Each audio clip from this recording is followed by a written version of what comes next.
Hey, what's up? It's the Critical Plug, bringing nothing but love, cause I got for you an album review of the new Thundercat album, Distracted. This is the brand new album from singer, songwriter, bassist extraordinaire, Thundercat, aka Steve Brunner, and it's hard to believe that he's been doing this for so long, making music for over a decade now, but with such a short discography. I mean, the man only has 4 albums, but regardless of how many albums he has, that does not take away the greatness he has contributed to music in general, because he has done fantastic work on the amazing album Cosmogramma by Flying Lotus, or the absolutely fantastic hip-hop album, honestly the album of the 2010s in my opinion, Kendrick Lamar to Pimp a Butterfly.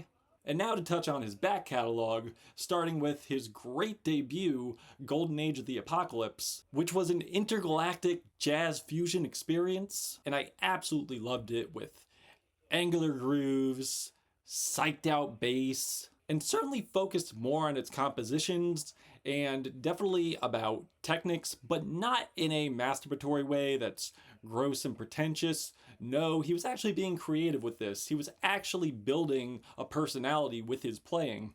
So not only showing off his musician skills, not only showing off his bass chops, but also creating another world at the same time.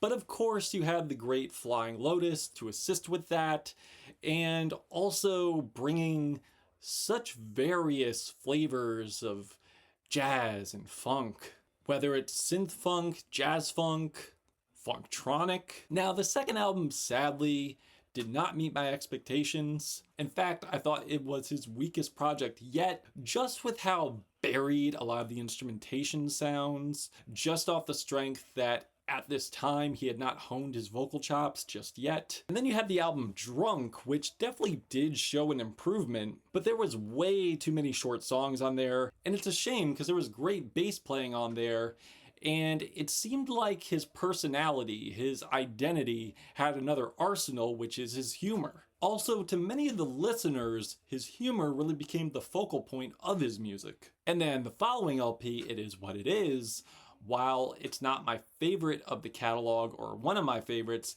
it does have a lot of my favorite tracks on there. However, the mixing I did have an issue with, and I know I'm touching on the back catalog a lot, but trust me, it is for context purposes, because it's very important. Because yes, a lot of the early production was too buried to my liking, but on here, everything has come full circle. The mixing is better, like 80% of this album. The humor on this thing is definitely there. And there's also a posthumous appearance from Mac Miller, who absolutely kills it on this record. And it's important to note that due to the fact that there was dedication to Mac Miller on Thundercat's last LP. Also, I should add too, this is probably his most personal album yet. So yes, we get the spacey funk or entrancing bass lines that are almost hypnotic, like on the track I Did This to Myself, which has a hilariously unhinged verse from Lil Yachty. And of course the production magic does appear from Flying Lotus once again, and there's also the song She Knows Too Much, featuring the late Mac Miller, and this chord progression, this bass line is eerily similar to Stevie Wonder's I Wish. However, Mac and Thundercat do put their own twist on this. Like, Stevie wasn't talking about getting topped off on I Wish. And also, the ghostly, elevating background harmonies that Thundercat puts on here, and his vocal crescendos on this album are just mesmerizing. They're a religious experience. But also we have the twinkling keys, the fantastic horn sections, and with these horn sections they create a punchy groove, not to mention the keyboard soloing with the horns dancing on top of it. And while I do enjoy the more dizzying style, and while I do enjoy the dizzying playing of Thundercat, I do think it is important to touch on the more serene tracks here as well, because with this album, it is not only spacey, but the bass makes it very warm. And the mixing here is perfect. I could hear every bass line, every crescendo, the drums are clear as a bell, It's spacey, there's reverb, and honestly, I didn't really have too much of a problem with the mixing here, with the exception of a few tracks. That being the muddy mix on Funny Friends featuring A$AP Rocky. And the thing is, he has a very brief appearance here. And there's also this thing called Love featuring Channel Trace. It's pretty short, it ends kind of abruptly. But as I alluded to earlier, there are a lot of personal tracks on this record. And while he is sharing his darkest thoughts here, he is able to sprinkle some humor here and there in the tracks. And there is focus on relationships, and one thing I gotta touch on too is the mesmerizing bridges that are on this thing. And the expanding synth lines and the reverb just give this such a spacey, just an orbital experience. With the swirling keys on No More Lies, which really do encapsulate the topic of this track. Like, it's a funky neo-psych banger. And if I'm not mistaken, this was the first teaser to this LP. And we do have Tame Impala on this track, vocally and production-wise, and I do think Kevin Parker's inclusion here does complement Thundercat's falsetto very well.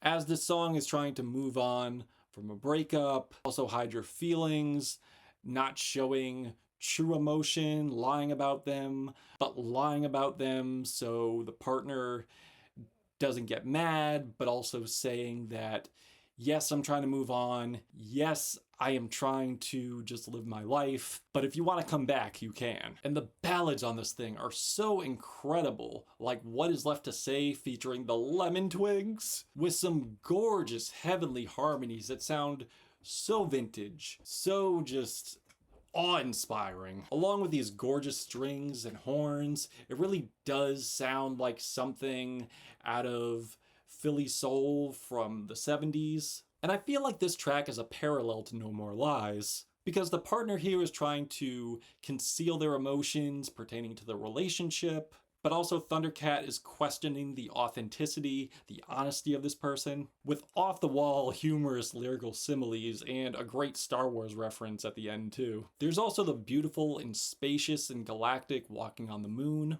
And while this song is about space, there's something very aquatic about this, very jazzy, very funky, but yet something serene, and I say that again, but there's also something very calming about this, something meditative, relaxing, but also something endearing too. But it's no surprise that it would remind me of T-Pab in a way, due to the fact Thundercat played on that thing. Like, it's so dreamy, it's so transcendental, with very, very endearing lyrics too. As they share these beautiful, clever, poetic correlations to space, but also love. And of course, Thundercat has to throw in a sci-fi movie reference. On this LP, Thundercat has really found balance, and I don't think that should go unnoticed. There's also subject matter of neurodivergence, and believe me when I say this, I feel fucking seen. And I feel the song POZOLE really alludes to that topic,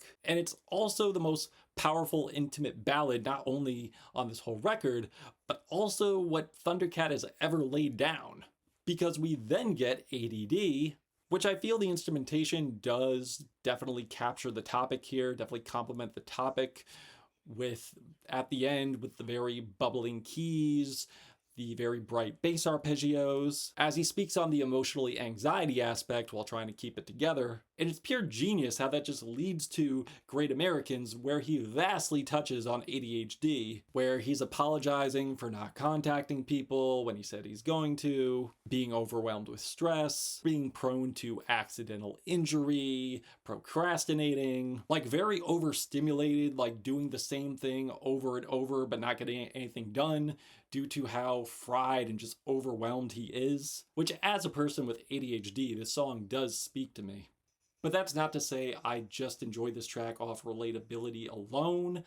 There's also just the wacky instrumentation here. So overall, yeah, I'm very, very impressed with this record. Like, I feel Thundercat has been able to differentiate himself while adding other genres to his catalog, and not only proven to be a skilled bassist, an amazing bassist, but also a great writer as well. And I do feel he's teaming up with some modern day goats, which definitely played a huge role in this LP. And I'm really, really curious on what Thundercat is gonna do next. I feel if he just kept the mixing consistent, and too many tracks didn't exactly drag on. I think this would have been a perfect album, but this is still a great album and his best album yet. And I would say even better than his debut, and I love his debut. I am feeling a 4 out of 5 Black Hearts on this album. If you've given this a listen, what did you think? Did you love it? Did you hate it? Why? That's it.